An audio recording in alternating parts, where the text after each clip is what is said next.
E aí, tudo bem? Vamos falar um pouquinho agora sobre a carta testemunhável, tá? Aqui no contexto do nosso CPP, dos artigos 639 a 646. Se você não tiver o código aberto aí, sugiro que você pegue para que você possa acompanhar a aula de uma maneira mais proveitosa, tá bom? Bora lá. Carta testemunhável é o recurso que tem por fim provocar o reexame da decisão que denegar ou impedir o seguimento de recursos em distrito e do agravo em execução. Base legal para se usar em provas. Artigo 639, certo? Está aqui, inciso 1 ou 2. Dar-se-á carta testemunhável ou da decisão que denegar o recurso, ou da que admitindo, embora o recurso, obstar sua expedição e seguimento para o juízo a quem, tá bom? Então, para se identificar na prova se é uma carta testemunhável ou não, vai ter lá uma expressãozinha que eu gosto de chamar de expressão mágica, né? Vai ter lá não recebimento ou negativa de seguimento de recurso em sentido estrito ou negativa de seguimento do agravo em execução, tá? E aí você vai colocar um ou 2. Se você colocar a sua base legal só o artigo 639, muito provavelmente você não vai pontuar. Tem que colocar 6391 ou o 2 do nosso CPP, tá? Se denegar é o 1, se admitir, mas não deixar seguir é o 2, bem tranquilo, né? A carta testemunhável é recurso de caráter residual ou subsidiário, sendo cabível, portanto, somente quando não houver previsão de outro recurso específico.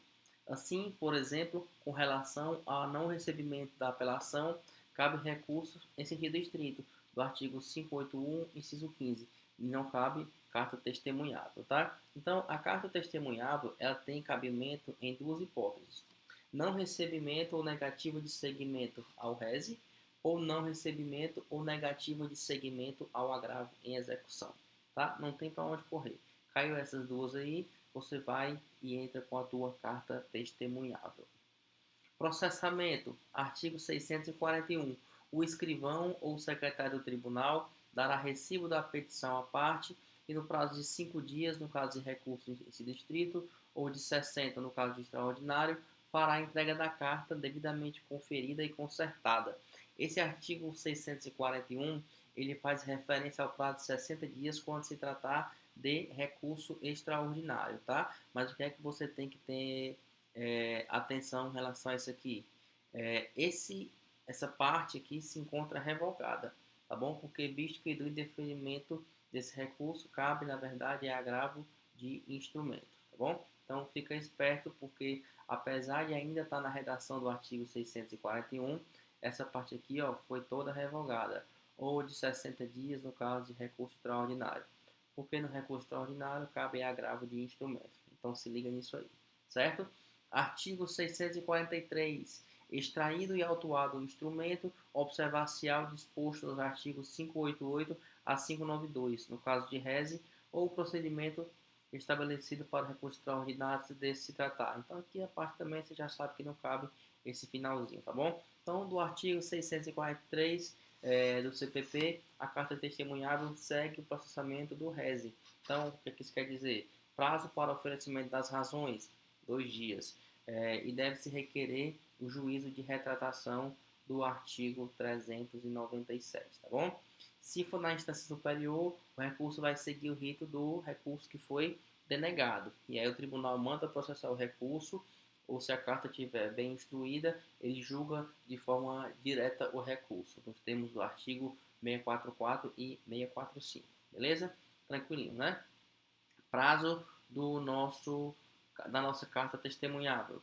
Artigo 640. A carta testemunhável será requerida ao escrivão ou ao secretário do tribunal, conforme o caso, nas 48 horas seguintes ao despacho que denegar o recurso, indicando o requerente as peças do processo que deverão ser trasladadas. Então, você tem que requerer a carta testemunhável dentro de 48 horas, tá? Após a ciência do despacho que denegar o recurso ou da decisão que obstar o seu prosseguimento, né? Nós temos o nosso artigo aqui 740. Se não constar no ato da intimação o horário que se foi realizado, você não vai para as 48 horas, você considera 2 dias. Tranquilo, né? O prazo passa a ser em dias, não em horas. Beleza? Possibilidade de analisar o mérito do recurso denegado. Artigo 644. O tribunal ou câmara ou turma a quem competir o julgamento da carta, se desta tomar conhecimento, mandará processar o recurso, ou se tiver instruído, decidirá logo de méritos. Eu acabei de falar há pouco tempo atrás, né? Nos termos do artigo 644 do CPP, uma vez sendo conhecida a carta testemunhável e a ela sendo dado provimento, poderá o tribunal, se a carta tiver instruída, decidir a própria matéria que gerou a interposição do recurso denegado ou não recebido. Em outras palavras, o que é que isso quer dizer? Uma vez denegado o seguimento ao recurso em sentido estrito, eu interponho o recurso, carta testemunhável, buscando, junto ao tribunal, dar seguimento ao meu rese. E se for instruído de maneira suficiente, por exemplo, se no teu for uma prova, né, no enunciado, vier dizendo que a carta testemunhar foi instruída com a cópia integral do processo, o tribunal pode julgar o próprio mérito do recurso denegado, ou seja, ele pode julgar o mérito do recurso em sentido estrito, por exemplo. Tá? Então, além de dar o provimento, a carta e a água acabou. Além de dar o provimento à carta testemunhável para receber o recurso em sentido estrito ou agravo em execução, o tribunal já pode julgar o mérito do próprio recurso que foi denegado e dar provimento, por exemplo, contra alguma decisão de plano 1, sem pronunciar, absolver sumariamente e por aí vai. Bem tranquilo, né? Estrutura da carta testemunhável. A estrutura da carta testemunhável segue dois momentos: interposição do recurso e as razões de recurso. Aqui é bem tranquilo, né? A interposição do recurso, eu vou afirmar que pretendo recorrer, e as razões do recurso eu vou colocar o meu conteúdo em si, tá bom? Então, na interposição, eu vou ter aqui o meu endereçamento. Deixa eu apagar isso aqui para ficar feio. Na interposição, eu vou ter duas peças, né? A peça de partida. Na interposição, eu vou ter o meu endereçamento, certo? Que vai ser para o escrivão, nos termos do artigo 640 do nosso CPP. Eu vou ter o preâmbulo, onde eu vou ter botar o nome, capacidade postulatória, né? Por ser o procurador infraassinado, fundamento legal, artigo 639, e o inciso 1 ou 2, né? Enfim, nome da peça, carta testemunhável, a frase final, que é pelos fatos e fundamentos a seguir expostos, né? Vai ter a parte final na peça de interposição.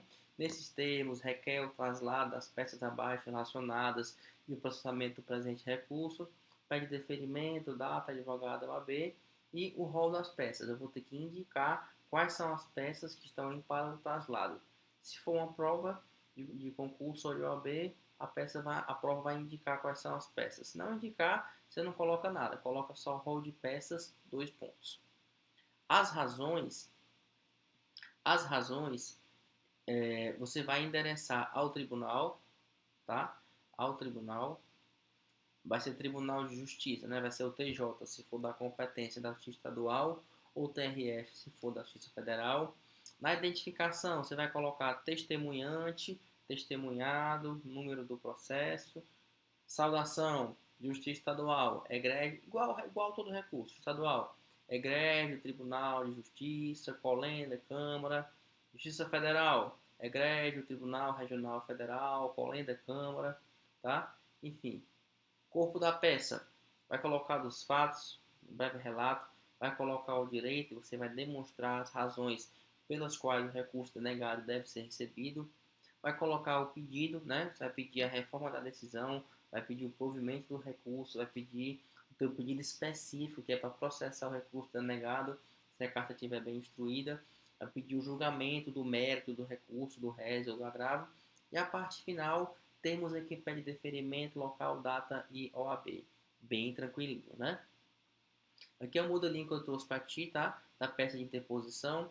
Ilustríssimo senhor escrivão do cartório da XX, vara criminal da comarca XX, ou, né, ilustríssimo senhor escrivão do cartório da vara criminal da seção judiciária federal, ou se for tribunal do júri ou seção judiciária. Bem tranquilo. Processo número fulano, já qualificado nos autos, por seu procurador infraassinado, vem de maneira respeitosa à presença de Vossa Senhoria interpor a presente carta testemunhável, com base no artigo 639, inciso 1 ou 2 do CPP, O presente recurso é tempestivo, pois interposto dentro do prazo de 48 horas, previsto no artigo 640 do CPP. Aqui numa prova da OAB é essencial que você coloque isso aqui, tá? A FGV vem pontuando aí 0,10 só pela tempestividade, então coloca sempre. Nesse sentido, requer seja recebido o recurso e procedido o juízo de retratação nos termos do artigo 589 de 397, né? É 589 do CPP. Se mantida a decisão, requer seja encaminhado o presente recurso, já com as razões inclusas, ao egrégio Tribunal de Justiça para o devido processamento. Temos aqui para deferimento, local, data, advogado ou AB. Aqui já é com as razões inclusas, porque você vai fazer uma prova, já coloca as razões juntas, você não tem como voltar no outro dia ou no fim do prazo para apresentar as razões, né? Aqui é a peça das razões. Só isso, tá, pessoal? A carta testemunhável, o modelo da peça de interposição, é só isso. É bem tranquilo. Numa prova da OAB, por exemplo, você mata aí ela em 10 minutinhos escrevendo isso aí bem rapidinho, tá? Peça de razões. Egrégio Tribunal de Justiça do Estado, se for estadual. Egrégio Tribunal Regional Federal, se for federal. Testemunhante, a palavra aqui não é apelante, o apelado é testemunhante, fulano de tal. Testemunhado, tal. Processo número, tal. Razões de carta testemunhável. Egrégio Tribunal de Justiça, colenda, Câmara, toda aquela saudação, tá? E aí parte para os fatos, onde você faz um breve relato, parte para o direito, como já batemos, e parte para o pedido também, como já conversamos. Ante o exposto, requer seja reformada a decisão de primeiro grau, determinando-se o processamento do recurso denegado, recurso em sentido estrito, ou a própria agravo em execução, né? Depende de qual dos dois for na hora. Ou considerando estar suficiente instruída a carta testemunhável, seja desde logo dado provimento ao recurso em sentido estrito ou agravo em execução. Tá vendo aqui? Você já aproveitou daquela deixa, né? Se já estiver bem instruído, julga logo o mérito para mim, por favor. Esse pedido é essencial que você coloque se a tua prova ou a tua vida real já tiver suficientemente instruído, tá? Se for uma prova, vai te pontuar com certeza. Se for na vida real, você vai acelerar aí a vida do teu cliente. Aí você vai colocar as preliminares, né, nulidades, competências, prescrição, vai pedir a impronúncia com base no artigo 414, se for o caso, vai pedir a absolução sumária com base no 415, se for o caso, vai pedir a desclassificação com base no 419, se for o caso. Tudo aqui vai depender do caso concreto e de estar instruído ou não. E parte para a parte final, neste termos, pede deferimento, local, data, advogado, OAB. Bem tranquilo, né? Carta testemunhável, se cair numa prova tua, numa OAB ou coisa do tipo, é questão dada, certo? Não tem porque você quebra a cabeça, não tem porque você errar ou perder uma peça dessa. Aqui é uma questãozinha de prova, tá? Pra gente dar uma revisada, pra gente dar uma olhadinha bem rapidinho. Marcelo, condenado em regime semiaberto, formulou por meio de sua defesa técnica pedido de remissão de pena em razão de trabalho realizado no curso da execução, o qual é executado mediante supervisão de seu empregador e com autorização do juiz à parte de execução. O juiz indeferiu o pedido sob o argumento de que Marcelo está em prisão domiciliar, ante a ausência de vagas no regime semiaberto. Assim, por analogia com o regime aberto, Marcelo não pode usufruir da remissão por trabalho, indeferindo o pedido. Olha, está usando em prejuízo do rapaz o fato de não ter, né? Enfim. A defesa interpôs agravo em execução no prazo de 5 dias da intimação, o qual foi inadmitido, sob o fundamento de não estar acompanhado das razões. Na qualidade de advogado de Marcelo, responda a pergunta seguinte: qual o recurso cabível contra a decisão do juiz que inadmitiu o recurso interposto? Então, aqui é a questão de OAB, tá? Que vale 0,65, não caiu em peça, mas cai em questão. E aqui a nossa resposta vai ser bem tranquilinha, até pela aula, mas vai ser bem tranquilinha, vai ser a nossa carta testemunhável, tá? Nossa carta testemunhável. Recurso cabível contra a decisão do juiz que inadmitiu o recurso imposto é a carta testemunhável. Por quê? Artigo 6391, né? Inciso 1 aqui, porque ele denegou o recurso imposto, né? Porque esse é o recurso que tem com vistas provocar o reexame da decisão para que se siga, né? Para que dê seguimento ao meu recurso. Então, bem tranquilinha essa questão. Espero que tenha ficado simples para você também. É isso. Finalizamos a carta testemunhável. Espero que você tenha gostado, mas principalmente que você tenha aprendido.